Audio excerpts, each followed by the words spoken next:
The snowstorm. It was so small, you could hardly see it. Only those with a sharp eye would notice that little ball of fur zigzagging through the tree, cheeks round with acorns and ears standing, careful for any noises that might signal a predator. There were a lot of predators in the forest for the little squirrel. Especially for a little squirrel that was all alone. The squirrel didn't have a name.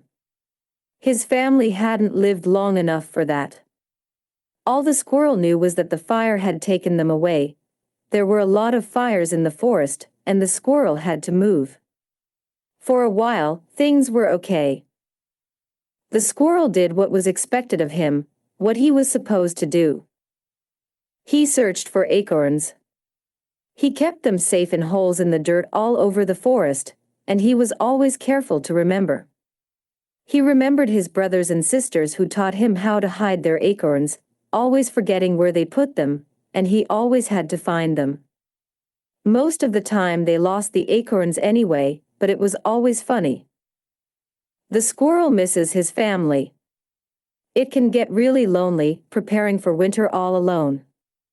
When it got colder, the squirrel would usually huddle with his brothers and sisters for warmth while their mum and dad would laugh and get on with the hard work they were too lazy to do. There was so much to do for winter, and without his family, it was a lot of work. Even though the squirrel hadn't spent a lot of time with his family before they were taken away by the fire, they did teach him some rules. The number one rule was to always keep as many acorns as possible, because you could never have enough food. His family usually laughed at that rule, but it was very true. You really could never have enough food. Especially when the squirrel lived with his brothers and sisters, one of them was always hungry. The squirrel can remember trying to fall asleep, and hearing his brother's stomach rumble throughout the night. It was so annoying then, but he would do anything to have that now. The squirrel doesn't remember his brother well, but he does miss him a lot. But that was only the first rule.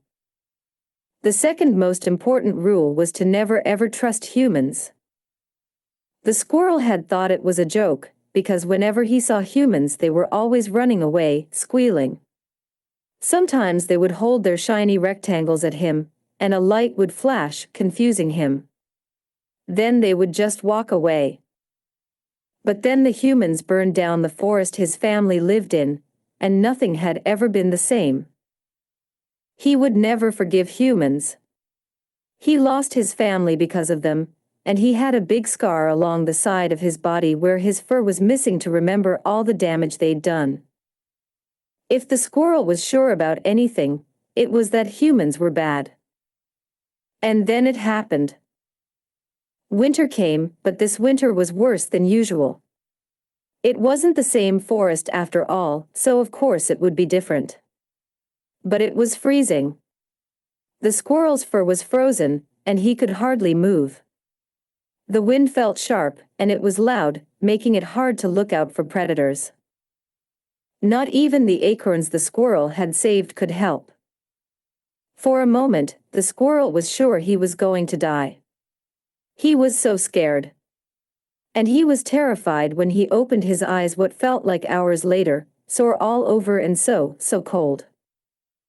All the squirrel knew was that he was no longer in the forest, and in front of him, leaning very, very close, was a human face. A human. Immediately, the squirrel started wriggling, trying to get away. His whole body hurt, but he knew that if he didn't get out of there as soon as possible, whatever the human was going to do would hurt more. The human held on to him tighter. No, the human said. It was a human girl, a little one. You can't, you'll get hurt. The squirrel tried to bite the girl's finger, and she yelped as she moved it away. No. He gnashed his teeth. I'm your friend, the little girl promised. I am. I'm trying to help you. The squirrel just stared at her. He didn't believe her one bit. Why would a human help him? The squirrel was so confused. Are you hungry? The human asked, not really giving the squirrel much of a choice when food was shoved into his mouth immediately after. The squirrel was suspicious and didn't immediately chew. He was scared it would hurt him, but it did taste delicious. That's it, the human said as the squirrel began to chew. The human sounded excited, even if the squirrel was only eating. There you go.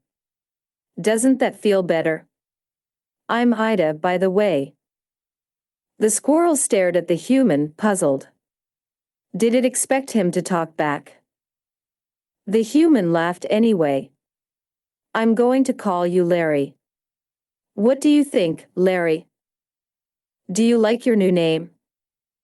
Larry the squirrel had never had a name before. Larry was a weird name, and it didn't sound like one a squirrel would have. But Larry didn't care. He was Larry the squirrel now. And even though the human, Ida, had saved him, given him food and a name, Larry still didn't trust her. He wriggled away from her, meaning to be rude, but Ida just laughed. Okay then.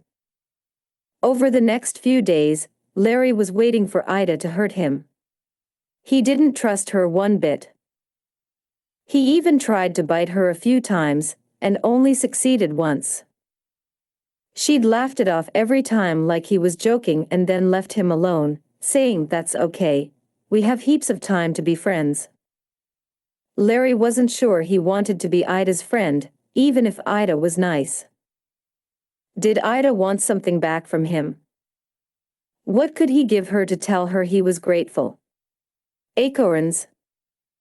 Did humans even eat acorns? It was only a few days later that Larry heard the distant sound of crying that Larry thought of something good. He snuck into her room, where she was huddled against the wall, sniffing into her hands. She looked sad. Larry didn't like it when Ida was sad. Ida had done so much for him. Larry didn't know what to give back. But seeing her like this, he realized he knew the whole time what to give back. Friendship. Larry curled up on Ida's arm, and let her cry into his fur. He didn't mind. He just didn't want her to be sad anymore. Maybe she was lonely too. She had nobody else in this big house. Larry knew what it was like to be lonely. And he realized he never wanted to be lonely again. He never wanted Ida to be lonely again. Larry and Ida lived for many years more as the best of friends.